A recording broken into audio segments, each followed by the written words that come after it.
Bidadi township ವಿರುದ್ಧ ದಳಪತಿಗಳು ಈಗ ಸಮರ ಸಾರಿದ್ದಾರೆ. ಇನ್ನೇನು ಕೆಲವೇ ಕ್ಷಣಗಳಲ್ಲಿ ಎಚ್.ಡಿ. ಕುಮಾರಸ್ವಾಮಿ ಹಾಗೆ ಆರ್ ಅಶೋಕ್ ಈ ಪಾದಯಾತ್ರೆಗೆ ಚಾಲನೆಯನ್ನ ನೀಡಲಿದ್ದಾರೆ. ಬೈರಮಂಗಲದಿಂದ ಬೆಂಗಳೂರಿನವರೆಗೂ ಕೂಡ ಈ ಪಾದಯಾತ್ರೆ ನಡೆಯುತ್ತೆ.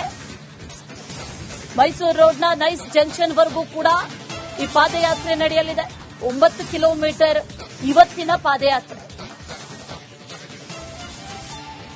ಇನ್ನು ಮಂಗಳವಾರ ವಿಧಾನಸೌಧ ಮುತ್ತಿಗೆಗೂ ಕೂಡ ಪ್ಲಾನ್ ಮಾಡಿಕೊಂಡಿದ್ದಾರೆ.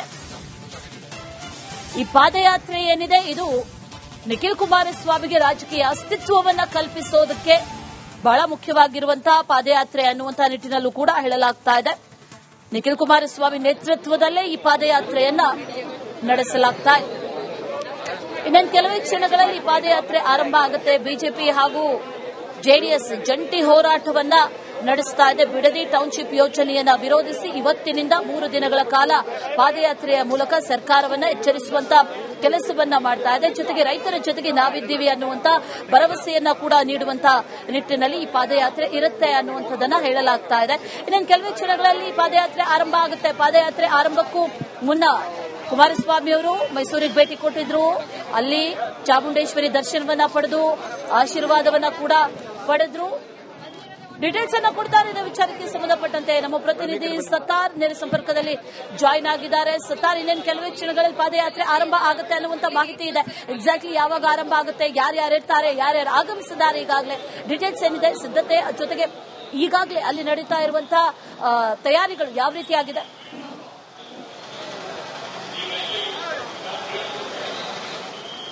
ಅಶ್ವಿನಿ, ಸದ್ಯಕ್ಕೆ ಇಲ್ಲಿ ಜೆಡಿಎಸ್ ಮುಖಂಡರು ಕೂಡ ಆಗಮಿಸಿದ್ದಾರೆ. ಜೆಡಿಎಸ್ ಮುಖಂಡರಾಗಿರುವ ಅವಿನಾಶ್ ಆಗಿರಬಹುದು ಅಥವಾ ಈ ಭಾಗದ ಒಂದಿಷ್ಟು ಮುಖಂಡರು ಆಗಮಿಸಿರುವಂತದ್ದು. 10:30 ನಂತರ ಕೇಂದ್ರ ಸಚಿವರಾಗಿರುವಂತಹ ಕುಮಾರಸ್ವಾಮಿ ಹಾಗೂ ವಿಪಕ್ಷ ನಾಯಕರಾಗಿರುವಂತಹ ಆರ್ ಅಶೋಕ್ ಅವರು ಭೇಟಿ ಕೊಡ್ತಾರೆ. ಭೇಟಿ ಕೊಟ್ಟ ಈ ಒಂದು ಬೈರಮಂಗಲದಲ್ಲಿ ಯಾವುದೇ ರೀತಿಯ ವೇದಿಕೆ ಕಾರ್ಯಕ್ರಮ ಇರಲ್ಲ. ಅವರ ಧರಣಿ ಸ್ಥಳವನ್ನೇ ವೇದಿಕೆಯನ್ನಾಗಿ ಅದೇ ಜಾಗದಲ್ಲಿರುವಂತಹ ಗಿಡಗಳಿಗೆ ನೀರು ಹಾಕಿ ಈ ಒಂದು ಪಾದಯಾತ್ರೆಗೆ ಚಾಲನೆ ಕೊಡಲಿದ್ದಾರೆ. ಅದಾದ ನಂತರ ಸರಿಸುಮಾರು 8 ರಿಂದ 9 ಕಿಲೋಮೀಟರ್ ತನಕ ಇವತ್ತು ಪಾದಯಾತ್ರೆ ನಡೆಯುತ್ತೆ.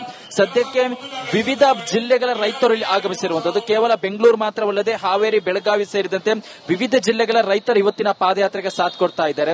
ಜೊತೆಗೆ ಜೆಡಿಎಸ್ ಕಾರ್ಯಕರ್ತರು ಕೂಡ ಈ ಒಂದು ಪಾದಯಾತ್ರೆ ಹಿನ್ನೆಲೆ ವಿವಿಧ ಜಿಲ್ಲೆಗಳಿಂದ ಜೆಡಿಎಸ್ ಕಾರ್ಯಕರ್ತರು ಕೂಡ ಬಂದಿದ್ದಾರೆ. ಸದ್ಯಕ್ಕೆ ನಿಖಿಲ್ ಕುಮಾರಸ್ವಾಮಿ ಆಗಿರ್ಬೋದು, ಅಶೋಕ್ ಆಗಿರ್ಬೋದು, ಯಾರು ಕೂಡ ಇನ್ನೂ ಕೂಡ ಭೇಟಿ ಕೊಟ್ಟಿಲ್ಲ. ಕೆಲವೇ ಕ್ಷಣದಲ್ಲಿ ಅವರು ಕೂಡ ಭೇಟಿ ಕೊಡುವಂತಹ ಹಿನ್ನೆಲೆ ಇದೀಗ ಪೊಲೀಸರು ಕೂಡ ಅಲರ್ಟ್ ಆಗಿದ್ದಾರೆ. ಜೊತೆಗೆ ಇಲ್ಲಿ ಟ್ರಾಫಿಕ್ ಆಗದಂತೆ ಅದನ್ನು ಡೈವರ್ಷನ್ ಮಾಡುವಂತಹ ಒಂದು ಕೆಲಸವನ್ನು ಮಾಡಿದ್ದಾರೆ. ಸದ್ಯಕ್ಕೆ ಬೆಂಗಳೂರು ಮಾತ್ರ ಅಲ್ಲದೆ ವಿವಿಧ ಜಿಲ್ಲೆಯಲ್ಲಿ ಬಂದಂತಹ ರೈತರ ವಾಹನ ಏನಿದೆ ಅದನ್ನು ಕೂಡ ಈ ಒಂದು ಬೈರಮಂಗಲದ ಧರಣಿ ಸ್ಥಳದಿಂದ 1 ಕಿಲೋಮೀಟರ್ ದೂರದಲ್ಲಿ ನಿಲ್ಲಿಸುವಂತೆ ಈಗಾಗಲೇ ಪೊಲೀಸರು ಕೂಡ ಸಲಹೆ ಕೊಟ್ಟಿರುವಂತದ್ದು. ಯಾಕಂದ್ರೆ ಇಲ್ಲಿ ಇದು ಸರ್ಕಲ್ ಆಗಿರೋದ್ರಿಂದ ಇಲ್ಲಿ ವಾಹನ ನಿಂತ ಸಂದರ್ಭದಲ್ಲಿ ಇದು ದೊಡ್ಡ ಮಟ್ಟದಲ್ಲಿ ಟ್ರಾಫಿಕ್ ಜಾಮ್ ಕೂಡ ಉಂಟಾಗುತ್ತೆ. ಈ ಹಿನ್ನೆಲೆ ಯಾವುದೇ ರೀತಿಯಲ್ಲಿ ಲೋಪ ಆಗಬಾರದು, ಟ್ರಾಫಿಕ್ ಜಾಮ್ ಆಗಬಾರದು, ಈ ಒಂದು ಪಾದಯಾತ್ರೆಯಿಂದ ಇತರ ಸವಾರಿಗೆ ತೊಂದರೆ ಆಗಬಾರದು ಅನ್ನೋ ನಿಟ್ಟಿನಲ್ಲಿ ಕೂಡ ಸಂಚಾರಿ ಪೊಲೀಸರು ಕೂಡ ಇಲ್ಲಿರುವಂತಹ ವಾಹನವನ್ನು ತೆರವು ಮಾಡುವಂತಹ ಒಂದು ಕೆಲಸವನ್ನು ಮಾಡಿದ್ದಾರೆ. ಜೊತೆಗೆ ಇನ್ನು ಕೆಲವೇ ಕ್ಷಣದಲ್ಲಿ ಕೂಡ ಪಾದಯಾತ್ರೆ ಶುರುವಾಗುವಂತಹ ಹಿನ್ನೆಲೆ ಪೊಲೀಸರು ಕೂಡ ಬಿಗಿ ಭದ್ರತೆಯನ್ನು ಕೈಗೊಂಡಿದ್ದಾರೆ. ಕೇವಲ ಬೈರಮಂಗಲ ಸರ್ಕಲ್ ಮಾತ್ರ ಅಲ್ಲ, ಪಾದಯಾತ್ರೆ ಸಾಗುವಂತಹ ಪ್ರತಿ ಕಿಲೋಮೀಟರ್ ಅಂತರದಲ್ಲೂ ಕೂಡ ಇದೀಗ ಪೊಲೀಸ್ ಕೆಎಸ್ಆರ್ಪಿ ತುಕಡಿ ನಿಯೋಜನೆ ಆಗಿರುವಂತದ್ದು. ಸದ್ಯಕ್ಕೆ ಬೈರಮಂಗಲದಲ್ಲಿ ಈಗಷ್ಟೇ ವಿವಿಧ ಜಿಲ್ಲೆಗಳ ರೈತರು ಕೂಡ ಆಗಮಿಸಿರುವುದರಿಂದ ಈಗ ಇಲ್ಲಿ ಸೇರ್ತಿರುವಂತಹ ರೈತರು ಒಂದು ಕಡೆಯಲ್ಲಿ ರಸ್ತೆಯಲ್ಲಿ ನಿಂತಿರುವುದರಿಂದ ಅವರನ್ನು ಕೂಡ ಚದುರಿಸುವಂತಹ ಒಂದು ಕೆಲಸ, ಅಂದ್ರೆ ರಸ್ತೆಯಲ್ಲಿ ಯಾವುದೇ ಕಾರಣಕ್ಕೂ ನಿಲ್ಬೇಡಿ, ನಿಮ್ಮ ಧರಣಿ ಸ್ಥಳದಲ್ಲಿ ನಿಂತ್ಕೊಂಡು ಹೋರಾಟವನ್ನು ಶುರು ಮಾಡಿ ಅಂತ ಕೂಡ ಇದೀಗ ಪೊಲೀಸರು ಕೂಡ ಮನವಿಯನ್ನು ಕೂಡ ಮಾಡ್ತಾ ಇರುವಂತದ್ದು. Ashwini, right Sattar, thank you details. ಇನ್ನೇನು ಕೆಲವೇ ಕ್ಷಣಗಳಲ್ಲಿ ಪಾದಯಾತ್ರೆ ಆರಂಭ ಆಗುತ್ತೆ ಅನ್ನುವಂತ ಮಾಹಿತಿ. ಬೈರಮಂಗಲ ಅಂದ್ರೆ ಎಲ್ಲಿಂದ ಪಾದಯಾತ್ರೆ ಆರಂಭ ಆಗುತ್ತೋ ಆ ಜಾಗಕ್ಕೆ ಜೆಡಿಎಸ್ ನಾಯಕರು ಹಾಗೆ ಬಿಜೆಪಿಯ ನಾಯಕರು ಕೂಡ ಆಗಮಿಸುತ್ತಾರೆ. ಇನ್ನೇನು ಕೆಲವೇ ಕ್ಷಣಗಳಲ್ಲಿ ಈ ಪಾದಯಾತ್ರೆ ಆರಂಭ ಆಗಲಿದೆ. ಪಾದಯಾತ್ರೆಗೆ ಎಫೆಕ್ಟ್ ಆಗುತ್ತೆ. ಸರ್ಕಾರ ಬಿದ್ದೋಗುತ್ತೆ ಅಂತ ಭಯದಿಂದಾನೇ ಅವರು ಸಮಿತಿ ರಚನೆ ಮಾಡಿರೋದು.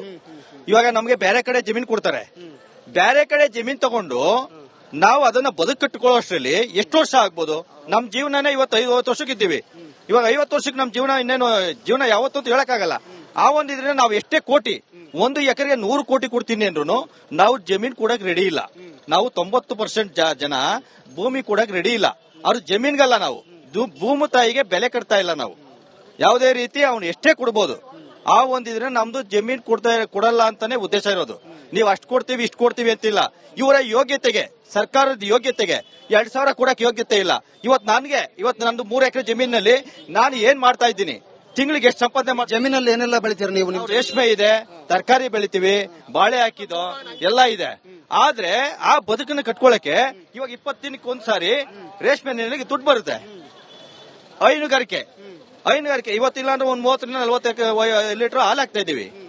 ಸಮೃದ್ಧಿಯಾಗಿ ನನ್ನ ಮಕ್ಕಳುಗಳನ್ನ ಓದಿಸ್ತಾ ಇದೀವಿ. ಬೇರೆ ಹಾಸ್ಟೆಲಲ್ಲೇ ಬೇರೆ ಕಡೆಯಿಂದ ಓದಿಸ್ತಾ ಇದೀವಿ. ನಾವು ಯಾವುದೇ ರೀತಿ ಇವ್ರನ್ನ ಅವ್ರು ಕೊಡಿ ಇವ್ರು ಕೊಡಿ ಅಂತ ಏನ್ ಕೇಳ್ತಾ ಇಲ್ವಲ್ಲ. ರೈತರು ಸ್ವಾಭಿಮಾನಿ ಜೀವಿಗಳು ಅಲ್ವಾ.